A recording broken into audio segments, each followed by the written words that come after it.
Assalamualaikum warahmatullahi wabarakatuh. Nama saya Faisal Masjid Rahab. Saya adalah mahasiswa dari Politeknik Negeri Lampung, program studi Teknologi Rekayasa Internet.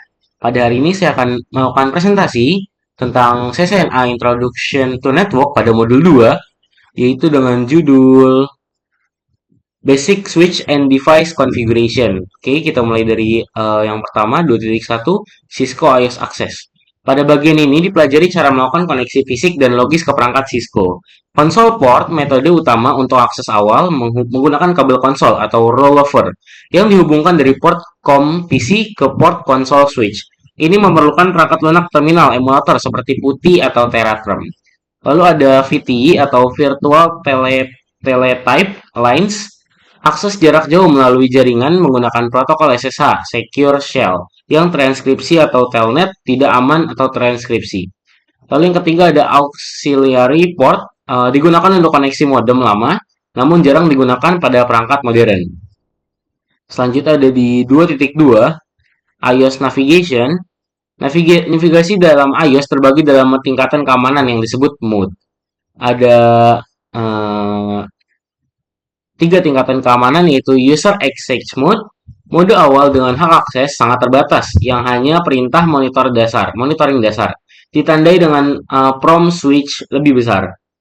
Privilege Access Mode. Mode administratif penuh untuk melihat konfigurasi, melakukan troubleshooting, dan menyimpan file. Ditandai dengan switch tagar, diakses dengan perintah enable. Dan yang ketiga ada di Global Configuration Mode.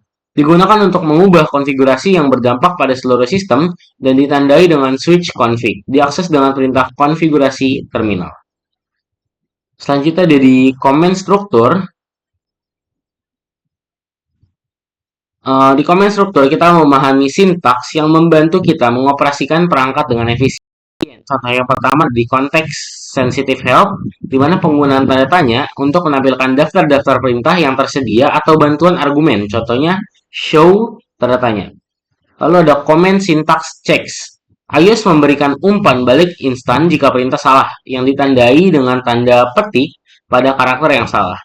Lalu yang ketiga ada di hotkeys dan shortcuts. Penggunaan tab untuk melengkapi perintah otomatis dengan Ctrl R untuk menyegarkan baris perintah dan Ctrl Shift 6 untuk membatalkan proses seperti DNS lookup yang tersangkut.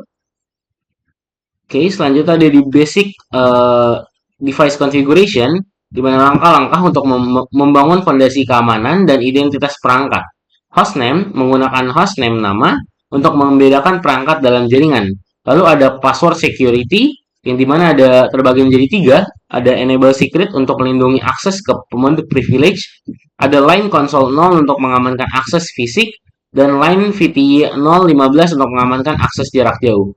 Service password encryption, perintah ini penting untuk menginskripsi password dalam teks biasa yang ada di file konfigurasi, yang jika kita lakukan show running config, setelah kita service password encryption, semua password akan transkripsi dan tidak bisa dilihat menggunakan running configuration.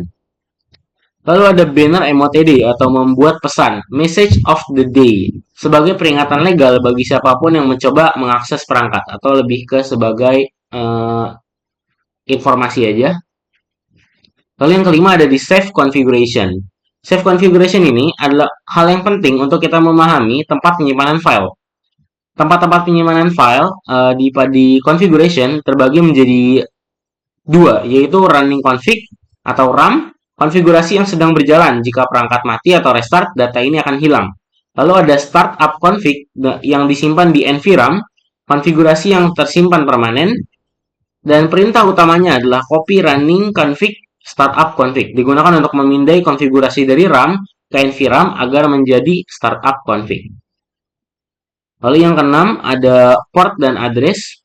Pada port dan address kita berfokus pada bagaimana data mencapai tujuan. Di SVI atau Switch Virtual Interface, karena switch layer 2 tidak memiliki port yang bisa diberi IP, kita menggunakan interface virtual VLAN 1 agar switch bisa dikelola secara remote, SSH atau telnet. Lalu ada media fisik, memahami peran port Ethernet atau RJ45 dalam mengirimkan frame data ke perangkat lain dalam subnet yang sama. Lalu ada configure IP addressing. End device, PC atau server, mengkonfigurasi IP subnet, MUX, dan default gateway. IP router yang menghubungkan ke jaringan lain, agar perangkat bisa berkomunikasi dengan lalu lintas jaringan lain. Lalu ada switch management, di mana switch management ini akan mengkonfigurasi interface VLAN 1 dengan IP address dan IP subnet dan mengaktifkan perintah dengan perintah no shutdown. Oke, yang terakhir ada di verify connectivity. Di verify connectivity ini kita akan membahas alat bantu verifikasi untuk memastikan konfigurasi sudah benar, yang dimana dilakukan dengan perintah show IP interface brief. Perintah paling sering digunakan untuk melihat status up atau down dari sebuah alamat IP pada sebuah interface. Lalu ada show running config untuk memverifikasi apakah semua konfigurasi, banner, password, dan IP sudah tersimpan dengan benar. Dan yang terakhir ada ping, perintah untuk menguji konektivitas layer 3. Jika ping berhasil, jalur komunikasi antara dua perangkat sudah terbentuk dengan baik. Sekian penjelasan saya untuk CCNA Introduction to Network pada modul 2. Terima kasih. Wassalamualaikum warahmatullahi wabarakatuh.